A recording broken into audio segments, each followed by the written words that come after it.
Audit chapter 2, audit strategy, audit planning and programme. भले ही ये तीनों वर्ड्स सिनोनिम साउंड करते पर ये नहीं है, सबके मतलब अलग आते हैं, ठीक है। ऑडिट स्ट्रेटेजी किसका एग्जांपल दिया था मैंने? क्रिकेट का डिफेंसिव या एग्रेसिव खेलना है, या ट्रिप का भी एक एग्जांपल दिया था कि तुमको रिलैक्सिंग ट्रिप चाहिए या फिर एक्टिविटी के साथ चाहिए, तो दैट इज स्ट्रेटेजी।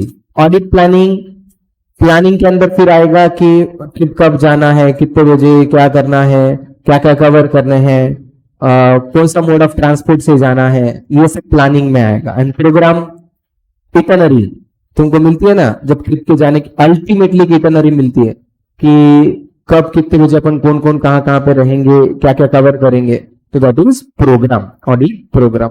तो audit planning to conduct an effective audit, तो मेन ऑडिट प्लान क्यों करना है? फॉर इफेक्टिव ऑडिट, और वो कंप्लीट होना चाहिए एफिशिएंट एंड टाइमली मैनर, और किसके बेसिस पे रहेगा? नॉलेज ऑफ क्लाइंट्स, बिजनेस, इसके बेसिस पे रहेगा। Plan should be made to cover among the other things, planning के साथ साथ क्या होना चाहिए? Acquiring knowledge of clients, business होना बहुत जरूरी है। इंटरनल कंट्रोल पे कितना रिलाय करना चाहिए? Coordination of work to be perform, मतलब आर्टिकल्स के बीच में वो जितने काम हो रहे हैं वो प्रॉपर कोऑर्डिनेशन में होना चाहिए। Determining the programmability of audit procedures, nature, time and extent decision के लिए, तो ये सब प्लानिंग के फैक्टर से जो डिसाइड होने चाहिए। प्लानिंग के बारे में पूरा एक ऐसे है, ऐसे 300, नाम क्या है? Planning and audit of a financial statement. तो प्लानिंग एक बार बना दी तो फाइनल होती है क्या? नहीं, प्लानिंग ये कैसे है? कंटिन्यूअल एंड इटरेटिव है, मतलब कॉन्स्टेंटली चेंज होती रहती है। जैसे जैसे ऑडिट प्लान अपना बढ़ते जाएगा वैसे वैसे वो प्लान चेंज भी होते रहेगा। Benefits of planning in an audit of a financial statement, क्या क्या बेनिफिट होते हैं? अपन इंपॉर्टेंट एरियाज को टाइम दे सकते हैं, कौन से मेंबर को क्या काम देना है वो डिसाइड कर सकते हैं, पोटेंशियल प्रॉब्लम्स को रिजॉल्व कर सकते हैं। For direction and supervision of members and review the work, उनका काम देख सकते हैं, तो ये सब काम कर सकते हैं। Coordination is possible. बेसिकली ये प्लानिंग के अपने फायदे हैं। Audit strategy, audit strategy scope, timing and direction decide करने के लिए आएगा। ये अल्टीमेटली डिसाइड रहेगा कि ऑडिटर जब एखादे अपने बिजनेस क्लाइंट का रिस्क असेसमेंट करेगा तभी एक ऑडिट स्ट्रेटेजी बना पाएगा। ऑडिट स्ट्रेटेजी इसके अंदर क्या आएगा कि कितने रिसोर्स एलोकेट करने हैं, कौन से रिसोर्सेस किधर एलोकेट करने हैं, एक्सपीरियंस वाले हाई रिस्क एरियाज में, एक्सपर्ट ऑन कॉम्प्लेक्स मैटर्स में करने चाहिए। रिसोर्सेस को कब इंट्रोड्यूस करना है, स्टार्ट से, मिडल में, एंड में, ये भी डिसीजन लिए जा सकते हैं। रिपोर्टिंग भी डिसीजन इंपॉर्टेंट है, रिव्यू लेने चाहिए। जो ऑडिट क्लाइंट पे गए वाले हैं उनका रिव्यू अपन रिपोर्टिंग लेना शुरू करना चाहिए, ऑन साइट, ऑफ साइट, तो ये भी डिसीजन अपन ले सकते हैं। Establishment of overall audit strategy, तो ऑडिट स्ट्रेटेजी डिसाइड करने के लिए पहले कैरेक्टरिस्टिक्स देख लो, कितने ब्रांचेस है, उनका क्या बिजनेस का नेचर है, ये सब से उस हिसाब से डिफाइन इट स्कोप। फिर रिपोर्टिंग ऑब्जेक्टिव, मेन अपना क्या है, स्टैट्यूटरी ऑडिट करे, इनकम टैक्स ऑडिट करे, जीएसटी ऑडिट कर रहे, ये देखो। और किसको कम्युनिकेशन करना है, शेयर होल्डर्स को, बोर्ड ऑफ डायरेक्टर्स को, ऑडिट कमिटी को, या फिर सेंट्रल गवर्नमेंट को। एग्जाम्पल दिया था कॉस्ट ऑडिट का, सेंट्रल गवर्नमेंट को कम्युनिकेट करना है, स्टैट्यूटरी ऑडिट मेंबर्स को करना है, इंटरनल ऑडिट ऑडिट कमिटी या बोर्ड ऑफ डायरेक्टर्स को करना पड़ता है। तो कम्युनिकेशन किसको करना है वो देख लो। Auditor's judgement requirement, auditor's professional judgement, ये वर्ड कॉमन है, बहुत जगह आएगा, ऐसा बोला था। प्रोफेशनल जजमेंट एग्जाम्पल क्या दिया था? हाँ, सब्जेक्टिव होता है वो तो जजमेंट है। प्रोफेशनल जजमेंट के एग्जाम्पल्स, कितने बिल्स चेक करना, तुम्हारे पास अगर एक ऑडिट करने को बोले, किसी को लगेगा ज्यादा बिल कम करना है, किसी को कम बिल चेक करना है, प्रोविजन कितने अमाउंट की सही है, ठीक है, तो प्रोफेशनल जजमेंट का मैटर है। या एखादा चीज AS 4 और 29 में तुमको आएगा कि एखादी चीज में नोट्स ऑफ अकाउंट्स होना चाहिए या बुक्स ऑफ अकाउंट में एडजस्टमेंट करना चाहिए, ये प्रोफेशनल जजमेंट का पार्ट है। इवन कि रिपोर्ट क्वालिफाइड देना, एडवर्स देना, अनमॉडिफाइड देना, ये भी प्रोफेशनल जजमेंट है। एखादी गलती है कि मैं बोलूंगा कि एडवर्स है, तुम बोलेंगे क्वालिफाइड है, दिनेश सर बोलेंगे डिस्क्लेमर है।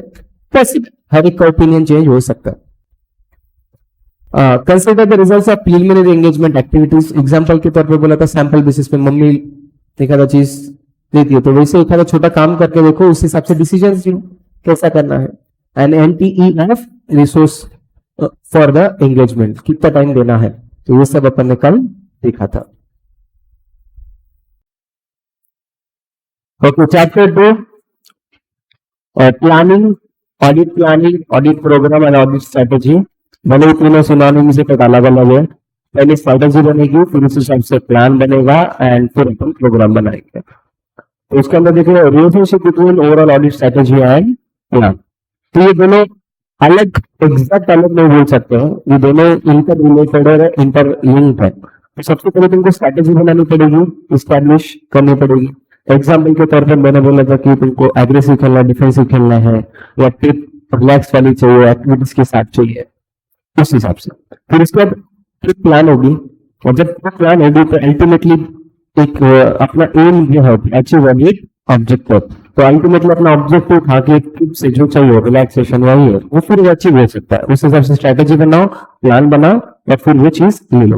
प्लान बना रहेगा तो क्या होगा, तो वेरियस मैटर्स जो उसमें इन्वॉल्व है उसको अपन एड्रेस कर सकते हैं। और तुम्हारे जो रिसोर्सेस है, रिसोर्सेस मतलब आर्टिकल, स्टाफ, इनको प्रॉपर्ली तो एफिशिएंटली यूज कर सकते हो। तो that is the relationship between audit strategy and plan. Development of audit plan. The development of audit plan, it is depend on three factors. एक, SA 315, SA 315 identifying assessing the risk of material misstatement through understanding the entity and its environment.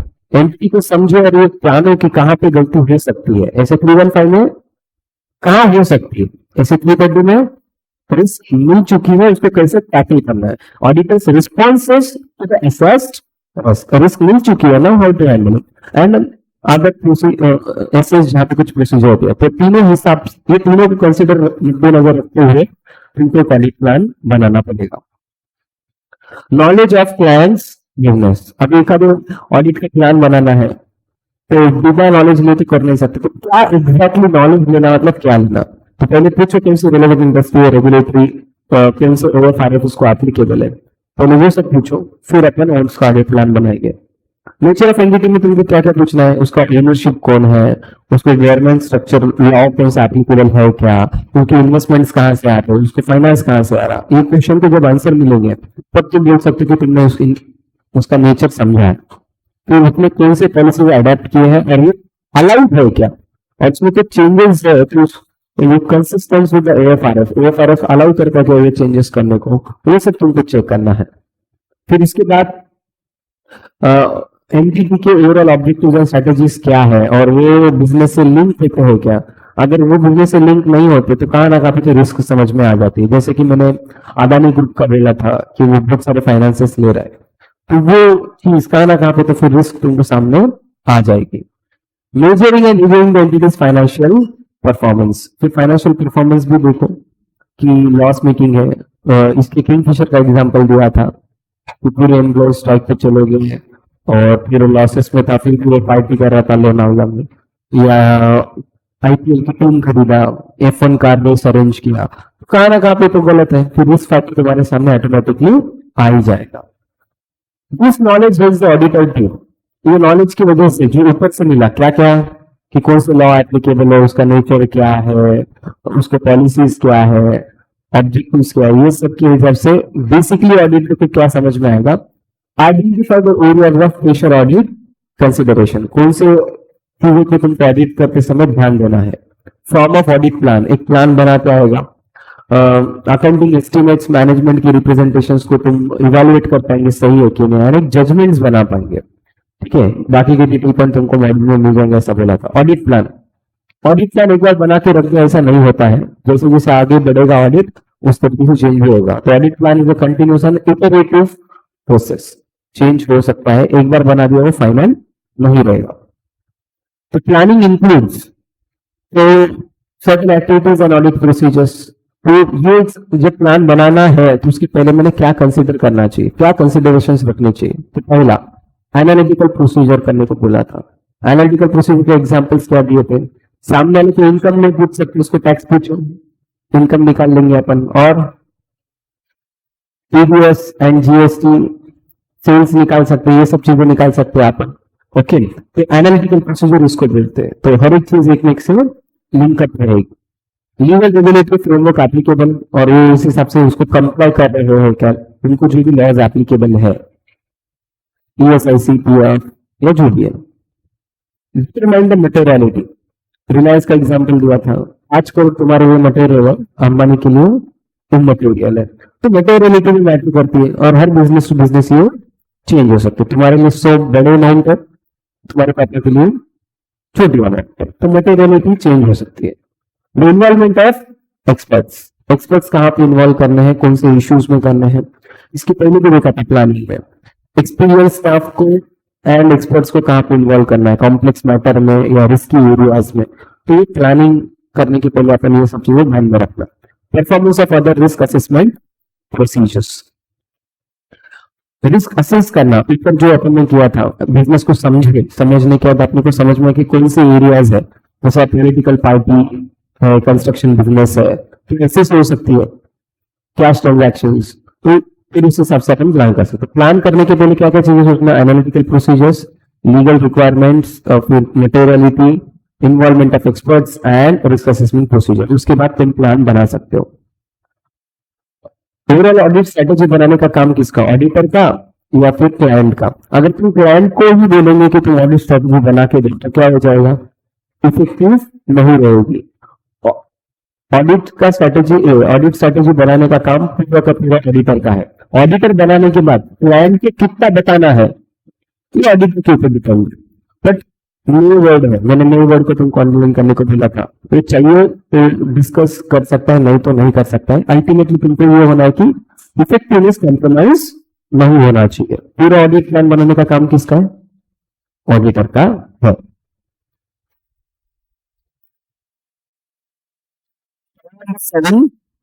Changes to the planning decision during the course of the audit. एक बार plan बन गया तो changes नहीं करेंगे क्या, changes कर सकते हैं। अगर अनएक्सपेक्टेड इवेंट्स आ गए तो फिर अपने को प्लान चेंज करना पड़ सकता है। Audit evidences and results according from the audit procedure, audit procedure करने के बाद मुझे कुछ चीजें मिली और मुझे एक्सपेक्टेशन से बाहर मिली, तो फिर मुझे ऑडिट प्लान चेंज करना पड़ सकता है। तो फिर ये जो कंडीशंस में मैं audit strategies and planning change कर सकता हूँ। तो basically overall audit plan and strategy मेरी चेंज हो सकती है, इसकी चेंजेस एनपीई पे रिफ्लेक्ट हो सकते हैं। तो एक बार जो ऑडिट प्लान बनाया वही कांस्टेंट होना जरूरी नहीं है, as per the unexpected event. जैसे कि उस टाइम पे मैंने एग्जांपल दिया था कोरोना वायरस का, लॉकडाउन का, तो ऐसी सिचुएशन में तुमको तुम्हारा ऑडिट सिचुएशन चेंज करना पड़ेगा। डायरेक्शन, सुपरविजन एंड रिव्यू, तो जो मेन बॉस होता है वो अपने आर्टिकल से एम्प्लॉयज के ऊपर डायरेक्शन सुपरविजन देना उसका काम होता है कि कैसे ऑडिट करना है, ये जो काम कर रहे हो उसको किस तरीके से कर रहे हो, ये उसके ऊपर ध्यान रखना। ऑडिटेशन प्लान एनपी of direction supervision and review, और ये किसके ऊपर डिपेंड रहेगा, एरिया ऑफ ऑडिट, कौन सा एरिया का ऑडिट, मतलब बैलेंस शीट कर रहे, पी&एल कर रहे, स्टॉक कर रहे, किसका ऑडिट कर रहे, ऑडिट करने की कौन सी टीम गई है, उसकी competency, size and complexity of the entity, construction business है, पेट्रोल पंप का बिजनेस है, किसका बिजनेस है, and assessed risk material statement, जो तुमको गलती मिली है उसकी कितनी रिस्क है, ये सब के हिसाब से direction supervision and review change हो सकता है। वो 4 फैक्टर्स है जिसके ऊपर मेन जो सीए जो चार्टर्ड अकाउंटेंट है वो अपने एम्प्लॉयज के ऊपर सुपरविजन डायरेक्शन चेंज कर सकता है। Documentation of an audit plan, ये डॉक्यूमेंटेशन क्लाइंट को नहीं सीए को रखने की है। तो एक चार्टर्ड अकाउंटेंट ने क्या क्या डॉक्यूमेंटेशन मेंटेन करना है उसका है, क्यों रखना है, क्योंकि अगर एक आधा ऑडिट हो गया उसके बाद अगर फेयर रिव्यू हुआ उसके बाद दूसरा सीए तुम्हारा चेकिंग करेगा तो तुमने सही काम किया कि नहीं, वो प्रूफ करके आना चाहिए। लेकिन प्रूफ कैसे करेंगे, तुम्हारे पास जो डॉक्यूमेंटेशन रहेंगे। तो डॉक्यूमेंटेशन में ओवरऑल ऑडिट स्ट्रेटेजी में जो भी की डिसीजंस लिए उसका डॉक्यूमेंटेशन रखो, जो भी तुम्हारे मैनेजमेंट के साथ डिसीजंस लिए गए उसका समरी, बेसिकली मिनट्स बुक जैसा एज तुमको डॉक्यूमेंट रखना है। And documentation of audit committee के साथ जो भी प्री अप्रूवल ऑफ सर्विसेज, जो भी तुमको पावर्स मिले हैं वो सब चीजों का तुमको डॉक्यूमेंटेशन है। इवन ऑडिट प्लान के अंदर तुमको क्या क्या रखना है, जो तुमने प्रोसीजर करने वाले हैं या जो प्रोसीजर हो चुके हैं उसका रिकॉर्ड तुमको मेंटेन करना पड़ेगा। हाँ, ऐसा रिकॉर्ड मेंटेन करो कि आगे जाके वो जो डॉक्यूमेंट है इसको तुम चेक कर सकते हैं एंड उसका अप्रूवल हो मिल सके, ये सब चीजें। अगर ऑडिट स्ट्रेटेजी और प्लान के अंदर कुछ चेंजेस हुए, उसके रीजंस क्या थे, उसका डॉक्यूमेंटेशन रखना है। इसके अलावा जो भी लेटेस्ट का एक्सचेंज हुआ बिटवीन ऑडिटर एंड क्लाइंट, वो communication with TCWG and management. Management मतलब जो ओनर है, टीसीडब्ल्यूजी मतलब हाँ जो संभाल रहा है उसके साथ अल्टीमेटली वर्किंग पार्टनर, वो टीसीडब्ल्यूजी, उनके साथ के कम्युनिकेशन तुमको सब रखने हैं। Other than that appointment letter जैसा कोई या अदर कुछ डॉक्यूमेंट है जो तुमको लगता है इंपॉर्टेंट है, ये सब चीजों का तुमको डॉक्यूमेंटेशन मेंटेन करना है। किसको? सीए को, अपने क्लाइंट के बारे में। Audit programme nothing but checklist होती है। जैसे तुम ट्रिप में क्या चीज लेके जाना, उसकी लिस्ट बनाते हो, उसे लिस्ट को ऑडिट प्रोग्राम बोलेंगे। ये जनरली ऑडिट प्रोग्राम बड़े बड़े क्लाइंट्स में ज्यादा एप्लीकेबल रहेगा। छोटे ऑडिट में तो आराम से तुम मन से कर सकते हो। बड़े क्लाइंट के केस में कुछ छूट ना जाए, इस डर की वजह से तुमने मेंटेन करना चाहिए। इसके अंदर लिखा रहेगा कि कहाँ कहाँ पे कैसे कैसे चेक करना है, क्या क्या चीजें चेक करनी है। असर्शन लेवल मतलब मैंने क्या बोला था, एक पर्टिकुलर आइटम अकाउंट्स, छोटी से छोटी बात को किस तरीके से चेक करना है वो यहाँ पे बेसिकली मेंशन रहेगा। अल्टीमेटली ऑडिटर को ओपिनियन देना है। ओपिनियन देने के लिए अपने पास एविडेंस होना जरूरी है, और एविडेंस अगर तुमको चाहिए तो तुमको प्रोसीजर करना पड़ेगा। तो ऑडिट प्रोग्राम के अंदर ये प्रोसीजर्स लिखे हैं, इस प्रोसीजर से तुमको एविडेंस मिलेगा और अल्टीमेटली तुम ओपिनियन बना सकते हो। एक ऑडिट प्रोग्राम तुम सबके लिए नहीं बना सकते हो, इट इज नॉट सुटेबल। एक डायग्राम भी मैंने बताई थी कि एक ऑडिट प्रोग्राम सबके लिए सेम नहीं रह सकता है, क्योंकि हर बिजनेस का नेचर, साइज एंड कंपोजिशन अलग अलग होता है। एग्जाम्पल मैंने डीमार्ट वर्सेस पेट्रोल का बोला था सेल्स के केस में, परचेस के केस में। पेट्रोल का परचेसेस 5-10 मिनट में हो जाएगा, क्योंकि 12 तो बिल रहेंगे, क्या तो रहने वाले। तो डीमार्ट में वैसा नहीं रहेगा। Efficiency and operation of internal control कितने उससे ज्यादा इंप्लीमेंट करेगा, कितने इफेक्टिव है। एग्जाम्पल देता है एयरपोर्ट वर्सेस बस स्टैंड, ठीक है ना, जो कोविड की रिस्ट्रिक्शन से कितने फॉलो हो रहे थे, एयरपोर्ट पर सब फॉलो होते, बस स्टैंड पर नहीं फॉलो होता। तो तुम इंटरनल कंट्रोल कितने एफिशिएंट है, बिजनेस का क्या नेचर है, उसके हिसाब से उसका एक प्रोग्राम नहीं बन सकता। हर बिजनेस का अलग अलग प्रोग्राम बनेगा। तुम एक प्रोग्राम में फिट करने की कोशिश मत करो। हाँ, अदरवाइज अननेसेसरी चीजों पे तुम्हारा टाइम वेस्ट हो जाएगा, और जो चीजें करनी भी नहीं है चेक, वो तुमको डिटेल में कर सकते हो, इंपॉर्टेंट चीज छूट भी जा सकती है। तो इसके वजह से one audit programme is not suitable for all. जो भी ऑडिट कर रहा है आर्टिकल, उसको ओपन माइंड रखना पड़ेगा। जितना बोला उतना करके आऊंगा ऐसा नहीं बनता है, सिचुएशन के हिसाब से उसको अडाप्ट होना पड़ेगा। बेसिकली जिसको पता है कि कौन सा बिजनेस है, उसका क्या कंट्रीब्यूशन है, कितना इंटरनल कंट्रोल पे डिपेंड रहना है, तो बेसिकली एक अगर स्टैंडर्ड प्रोग्राम बनाएंगे तो थोड़ा बहुत कहा ना कहा तो गलत हो जाएगा। तो जैसे ऑडिट कंप्लीट हो गया, उसके बाद उन्होंने कुछ ऐड या लेस करना चाहिए। ऐड लेस मतलब प्रोग्राम में जो भी है उसको छोड़ के एक्स्ट्रा कुछ चीजें भी चेक करना, और प्रोग्राम में कुछ कुछ चीजें दी वाली है वो तुमको छोड़नी पड़ेगी।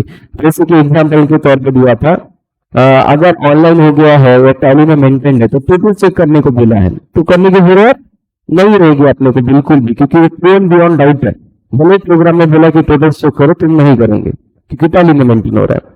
या एग्जैक्टली कि तुमने मैनुअल सोचा था और वहां पे ऑडिट प्रोग्राम में किधर भी नहीं लिखा था कि बैकअप मेंटेन करो, तो तुम्हें चेक करना चाहिए कि बैकअप मेंटेन है, क्योंकि अभी वो टैली में मेंटेन कर रहा है। तो बेसिकली तुम जो भी प्रोग्राम में जो इतने से स्टिकअप मत हो, ये मोरलेस चीजें कवर कर लेगा, उससे कम ज्यादा करना पड़ सकता है।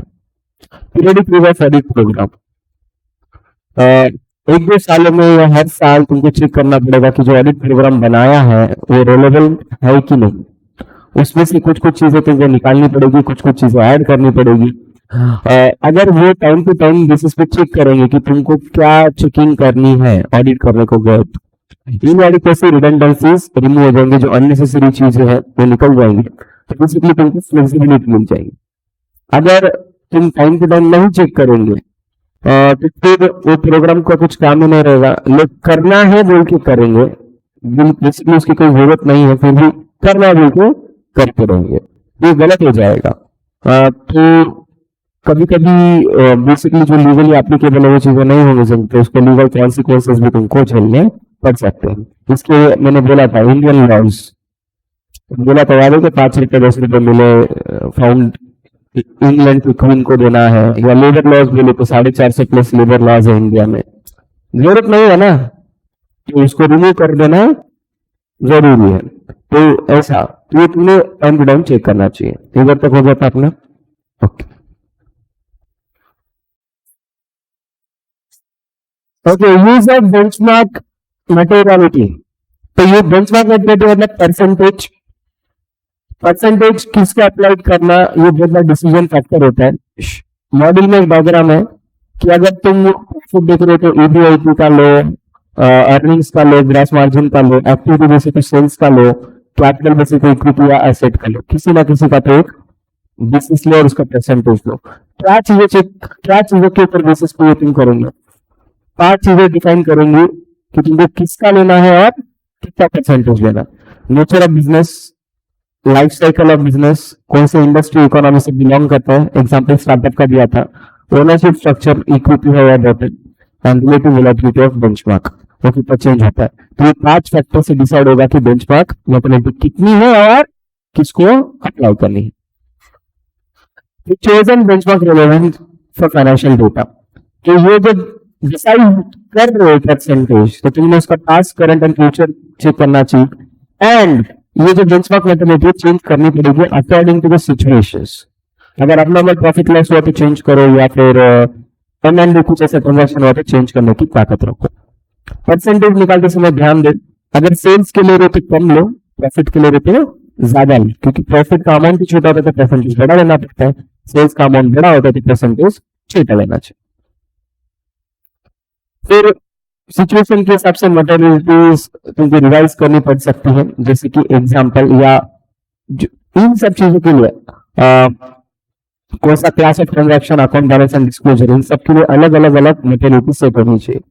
एग्जांपल दिए तो अपन ने, अगर ओएफआरएफ के हिसाब से कैश बैंक बैलेंस है या रिलेटेड ट्रांजैक्शन है, उसको अलग करो, क्योंकि ये बहुत इंपॉर्टेंट आइटम है, उसमें छोटी सी भी गलती बड़ी गलती होती है। की इंडस्ट्रियल डिस्क्लोजर आइटम है, जैसा फार्मास्यूटिकल कंपनी के लिए R&D है, मोबाइल के लिए R&D है, कार के लिए आफ्टर सेल सर्विस है, इन सब में छोटी सी भी गलती बड़ी गलती मानी जाएगी, तो इसका मटेरियलिटी अलग सेट होना चाहिए। ट्रांजैक्शन वाइज भी अलग, जैसे M&A के केस में एक बार मटेरियलिटी सेट करी तो चेंज कर सकते हैं क्या मटेरियलिटी? यस, एक बार वैल्यू की माँ चेंज होती है तो मटेरियलिटी क्या चीज है वो भी चेंज होगी। क्यों चेंज होगी? क्योंकि तुमको कोई नया इन्फॉर्मेशन मिला है या understanding of the entity has change. Example क्या था, तुम्हारे बेस्ट फ्रेंड तुम्हारे मम्मी को मिल रहे और तुम्हारे बारे में तुम्हारे माँ बाप की अंडरस्टैंडिंग चेंज हो जाएगी, तो उस हिसाब से तुम उसको मटेरियलिटी को कम या ज्यादा कर सकते हो। क्या क्या डॉक्यूमेंट फॉर करना है? Materiality of balance sheet, materiality of performance materiality, मतलब उसके नीचे वाली, एंड अकाउंट लेवल बैलेंस की मटेरियलिटी, और इसमें कुछ चेंजेस करे तो वो चेंजेस ये तुमको रखना पड़ेगा। That's it about this chapter.